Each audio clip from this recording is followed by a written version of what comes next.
आज हम बात कर रहे हैं एक टेक जायंट सैमसंग की। उसका सफर काफी उतार चढ़ाव वाला रहा है ना। हमारे पास जियोफ्री केन की किताब सैमसंग राइजिंग के कुछ अंश हैं। बिल्कुल। हम देखेंगे सैमसंग की वो जबरदस्त ग्रोथ, उसका वो खास कॉर्पोरेट कल्चर, एप्पल से उसकी टक्कर और हाँ, वो विवाद जिन्होंने कंपनी को हिला कर रख दिया। मतलब खासकर वो गैलेक्सी नोट 7 वाला संकट। हाँ तो चलिए शुरू करते हैं वहीं से।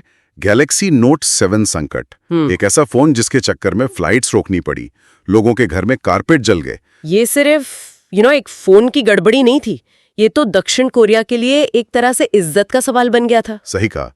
और किताब बताती है कि इसकी जड़ें शायद थी एप्पल को, मतलब हर हाल में पछाड़ने की जो जिद थी और जो जल्दबाजी थी। अच्छा। डेडलाइन एकदम टाइट कर दी। हाँ। फिर वो बाहरी सप्लायर थे जैसे हांगकांग की बैटरी कंपनी एम्पेरेक्स, उन पे निर्भरता बढ़ गई। सैमसंग ने तो पहले कहा कि भाई सिर्फ बैटरी में दिक्कत है, लेकिन पाक चुलवान जैसे कुछ एक्सपर्ट्स थे, उन्होंने कहा नहीं, मामला शायद ज्यादा गहरा है। और डीजे को, वो उस समय मोबाइल डिवीजन के हेड थे, बड़ा मुश्किल वक्त था उनके लिए। हाँ वो तो था, लेकिन क्या ये सिर्फ जल्दबाजी थी या फिर कंपनी का जो कल्चर है, किताब में फाइटिंग स्पिरिट और वो टॉप डाउन मैनेजमेंट की बात है, क्या उसका भी कोई रोल था? ये बहुत अहम सवाल है। देखिए, किताब बताती है कि सैमसंग में फाइटिंग स्पिरिट और रिजल्ट्स पर फोकस इतना ज्यादा है कि कभी-कभी क्या कहते हैं, प्रोसेस पीछे छूट जाता है। तो नोट 7 के केस में हो सकता है एप्पल से आगे निकलने का प्रेशर इतना था कि क्वालिटी चेक पर शायद उतना ध्यान नहीं दिया गया। और इसका असर इतना बड़ा था कि मतलब प्रेसिडेंट पाक गुन है और जो विपक्षी नेता थे मून जेन, उन तक को बयान देना पड़ा। बिल्कुल, इससे पता चलता है कि सैमसंग कितना इंपॉर्टेंट है दक्षिण कोरिया के लिए। सही बात है। पर सैमसंग की कहानी सिर्फ संकट की तो है नहीं। वो जो शुरुआत थी, संस्थापक ली ब्युंग चुल, फिर उनके बेटे ली कुन ही, जिन्होंने 1993 में वो न्यू मैनेजमेंट वाली पहल शुरू की, क्वालिटी पर जोर दिया। हाँ, और उनकी कॉर्पोरेट संस्कृति भी बड़ी अलग है। नुंची का कॉन्सेप्ट है वहाँ, मतलब दूसरों का मूड भांपने की कला। ये सक्सेस के लिए जरूरी माना जाता है। अच्छा। हाँ, और कल्चर काफी हायरार्किकल है, मतलब पद का बहुत महत्व है। उसे एम्परर मैनेजमेंट भी कहा गया है। Emperor management? हाँ, जैसे चेयरमैन आ रहे हैं तो कर्मचारियों की जो आम गाड़ियां हैं वो छिपा दी जाती थीं, या बाथरूम में मिंट रखे जाते थे सांस की बदबू के लिए। ऐसी छोटी छोटी चीजें। अरे बाप रे, गाड़ियां छिपाना, मतलब ये दिखाता है कि पद का कितना दबदबा था। बिल्कुल, और इसी माहौल में वो फाइटिंग स्पिरिट भी आई। लंबे काम के घंटे तो आम बात थे। वो सेमीकंडक्टर प्लांट सिर्फ 6 महीने में बना दिया। इंडस्ट्री में ये बहुत तेज माना जाता है। और ये फाइटिंग स्पिरिट फिर उनके कंपटीशन में भी दिखती है।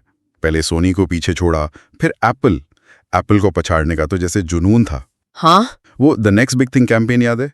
सीधे एप्पल यूजर्स को टारगेट किया था। हाँ बिल्कुल। मार्केटिंग हेड थे टॉड पेंडल्टन। उन्होंने स्टीव जॉब्स की मौत के बाद इसे एक मौके की तरह देखा कि अब एप्पल पर हावी हुआ जा सकता है। और वो 2014 ऑस्कर वाली सेल्फी एलन डीजेनेरेस ने सैमसंग फोन से ली थी, वो तो कमाल का स्टंट था। हाँ, वो तो जबरदस्त हिट हुआ, अरबों डॉलर की फ्री पब्लिसिटी मिल गई उनको। पर मजे की बात यह है कि सैमसंग एप्पल का सबसे बड़ा कॉम्पिटिटर भी है और साथ ही एक बहुत जरूरी सप्लायर भी। आईफोन के लिए फ्लैश मेमोरी, डिस्प्ले स्क्रीन, ये सब सैमसंग बनाता है। हाँ, ये तो है। बिजनेस की दुनिया ऐसी ही है, लेकिन इस कामयाबी के साथ ना विवाद भी खूब जुड़े रहे हैं। कीमत फिक्स करने के आरोप लगे, रिश्वतखोरी के मामले आए। पहले चेयरमैन ली कुनही पर आरोप थे, फिर उनके बेटे और वारिस जे.वाई. ली, वो भी कानूनी पचड़ों में फंसे। जे.वाई. ली से जुड़ा वो बड़ा विवाद था, चेल इंडस्ट्रीज और सैमसंग C&T का मर्जर। हाँ बिल्कुल। इलियट मैनेजमेंट जैसे जो एक्टिविस्ट इन्वेस्टर्स होते हैं ना, जो शेयर खरीदकर कंपनी पर दबाव बनाते हैं, उन्होंने इसका बहुत विरोध किया। क्यों? उनका क्या कहना था? उनका कहना था कि ये मर्जर सिर्फ ली परिवार का कंट्रोल मजबूत करने के लिए है, शेयर होल्डर्स के भले के लिए नहीं। अच्छा। और सैमसंग ने इसे पास कराने के लिए मतलब हर तरीका अपनाया। किताब में लिखा है कि कर्मचारियों को शेयर होल्डर्स के घर भेजा गया, अखरोट केक और तरबूज जैसे गिफ्ट्स लेकर। हाँ, और जो दक्षिण कोरिया का नेशनल पेंशन फंड था, NPS, वो बड़ा शेयर होल्डर था।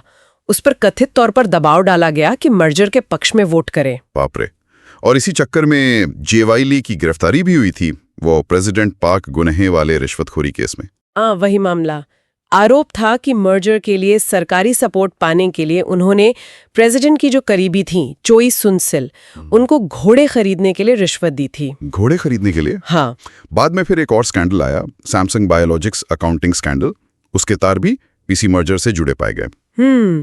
तो मतलब सैमसंग की कहानी, इनोवेशन, जबरदस्त एम्बिशन, नेशनल प्राइड, तगड़ा कंपटीशन और गहरे विवादों का एक कॉम्प्लेक्स मिक्सचर है। बिल्कुल, एक कंपनी जिसने दुनिया भर की टेक्नोलॉजी पर अपनी छाप छोड़ी, लेकिन अपने ही बनाई हुई चुनौतियों से भी जूझती रही।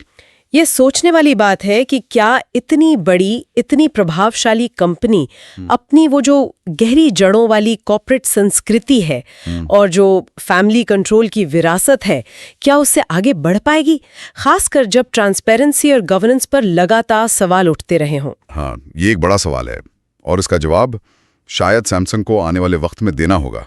बिल्कुल। तो आज की चर्चा यही रोकते हैं।